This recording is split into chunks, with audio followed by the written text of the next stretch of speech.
London चला गया, London पलट है भाई तू। तेरी साजिशें लंदन से आती है। किया कारनामा क्या है तुम्हारा, ये तो बताओ। कारनामा कोई नहीं है। तो पाकिस्तान की बॉलिंग में खामियां है, तो तुम्हें रखा क्यों है ये बताने के लिए कि खामियां है। ये तो हमें भी पता है खामियां, दूर कौन करेगा भाई। यही बताते लड़के के शाहीन के 4 छक्के। ये है आपका टैलेंट, ये है आपके रेलुकट्टा प्लेयर्स, ये है थर्ड क्लास क्रिकेटर जिनकी 2 टके की परफॉर्मेंस नहीं डोमेस्टिक क्रिकेट की।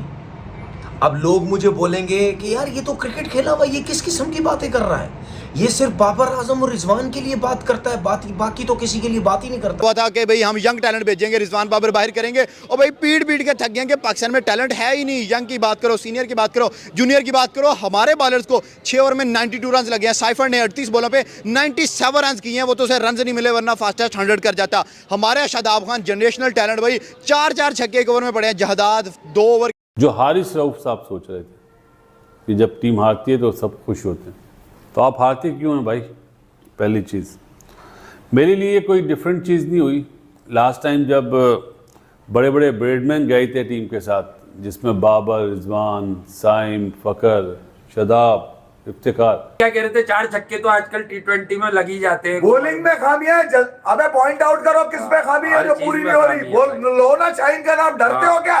फटती है आजकल दोबारा से लोग जब से बात करते हैं तो शाहीन को लोग कुछ कह ही नहीं रहे भाई। वर्स्ट परफॉर्मेंस है उसकी, झूठ है, मक्कार, धोखेबाज। शाहीन की कहीं कोई आपको ऐसी परफॉर्मेंस याद है आखिरी 20-25 मैचेस से कि शाहीन ने कोई वाकई में 10 ओवर, चलो वनडे की बात करूं तो 10 ओवर में कोई 35 रन देके जो होता है फ्रंट लाइन बॉलर को 2-3 विकेट्स भी लिए हो या कोई।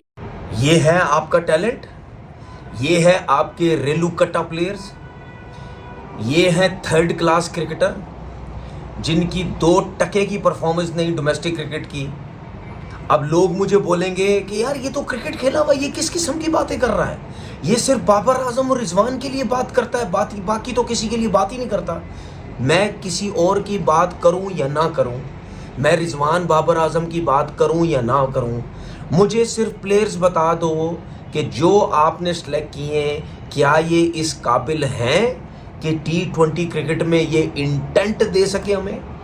ना ये तीनों चीज़ें नहीं है जो टीम बना के भेजी है, तो मजाक तो बनेगा ना, ऐसी परफॉर्मेंस तो आएगी ना। इन लड़कों को ब्लेम तो नहीं ना दे सकते, खुद तो नहीं उन्होंने बैग उठाया तो न्यूजीलैंड चले गए, किट्टें पकड़ी हैं और पाकिस्तान के लिए खेलना शुरू कर दिया। ये लड़कों को आप डोमेस्टिक खेलने देते, कोई एक्सपीरियंस होता 3-4 सीज़न का, कोई बैट्समैन है, कोई 6-7 लगे होते हैं, कम बैक कर रहे हैं, तो कोई टॉप बैट्समैनों में फिनिश किया होता सीज़न। तो ये एक ही पिच है जिसमें पाकिस्तान ने 10 ओवर में 52 रन किए। 10 ओवर में 52 रन किए थे उन्होंने, 4 ओवर में 60 से ऊपर रन कर लिए, 3 ओवर में उनके 45 रन थे। 2 ओवर के अंदर मैच खत्म हो गया था, 1 साइडेड हो गया था। खैर वो तो पहली इनिंग में ही हो गया था कि मैच किस रुक जाएगा, बट पहला ओवर हुआ शायद 18 पड़े, दूसरे में 14, फिर 12। ये पाकिस्तान की कहानी, मतलब आगे से फिर रन पे रन, और पूरी की पूरी सीरीज में सेफर्ट नहीं पकड़े गए, जो कि उनकी शायद रेगुलर टीम का हिस्सा भी ना उस तरह से, या उनको इतनी वेटेज भी ना दे। पाकिस्तान और न्यूजीलैंड के बीच आईपीएल के दिनों में ये 3-4 सीरीज हो चुकी हुई हैं, ये पिछले 2-3 वर्षों के अंदर। यंगस्टर्स को आप इतनी मुश्किल कंडीशंस में भेज रहे हैं। आज की पिच क्राइस्टचर्च से मुख्तलिफ नहीं थी। अगर तो आपने कमेंट्री के साथ मैच देखा है, अगर तो आपने कमेंट्री सुनी है साथ साथ, तो आपको आइडिया होगा कि न्यूजीलैंड के कमेंटेटर्स भी ये कह रहे थे कि ये कोई आसान कंडीशंस नहीं है, ये बाउंस पाकिस्तान टीम के लिए बहुत एक नई चीज है। मेरा बहुत दिल कर रहा है ये कहने का कि यार इन्होंने 5 T20 मैच खेल लिए, इनको अब तक कंडीशंस को असेस कर लेना चाहिए था। करते सब पैसे का खेल है, बाबू भैया पैसा दिखाओ और इनको भेज दो, सैलरीज मिल रही है भाई, सैलरीज मिल रही है, टेंशन खत्म है। अभी आएंगे, ईद शीद एंजॉय करेंगे, फिर नेक्स्ट PSL के लिए रेडी हो जाएंगे, PSL के बाद ये फिर अपना मुंह काला करवाने नई सीरीज खेलने चले जाएंगे।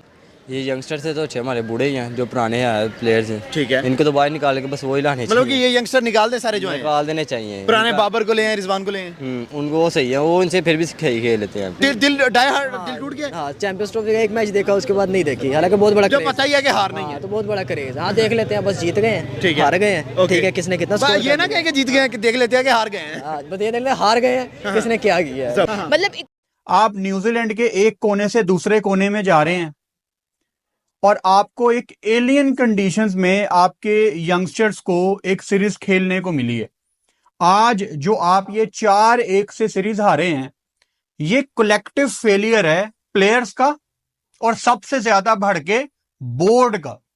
रोज आईपीएल में नए नए सितारे उभरते हुए आ रहे हैं। में कुछ नया दिखाई दे रहा है। को मिल रहा है। पहला मुकाबला विराट कोहली में दूसरा मुकाबला ईशान किशन, तीसरा मुकाबला वहां सीएसके और एमआई के बीच जबरदस्त मुकाबला और अब कल का मुकाबला जहां पर आशुतोष शर्मा ने दिल्ली को जिताया। खेला गया। हालांकि वो जबरदस्त ये मुकाबले रहे हैं अभी तक। आशुतोष शर्मा का नाम कल से मुकाबले से बहुत ज्यादा ऊपर आ रहा है। हालांकि पिछले साल पंजाब की तरफ से खेलते हुए भी उन्होंने बहुत बढ़िया प्रदर्शन किया था, पर उन्होंने फिर एक बार दिखा दिया कि वो क्या चीज है। हालांकि उनका डंका सिर्फ भारत नहीं बल्कि पाकिस्तान में भी बज रहा है। आप देख सकते हैं कैसा रिएक्शन आया वहाँ के लोगों का। हालांकि ऐसा टैलेंट सिर्फ आईपीएल से ही निकल रहा है। पहले सिर्फ इंटरनेशनल खिलाड़ी ऐसी इनिंग्स खेला करते थे, पर आईपीएल के चलते बहुत सारे ऐसे यंग खिलाड़ी हैं इंडियन जो बाहर आ रहे हैं और इनको देखकर पाकिस्तान में पूरी तरीके से डर का माहौल है।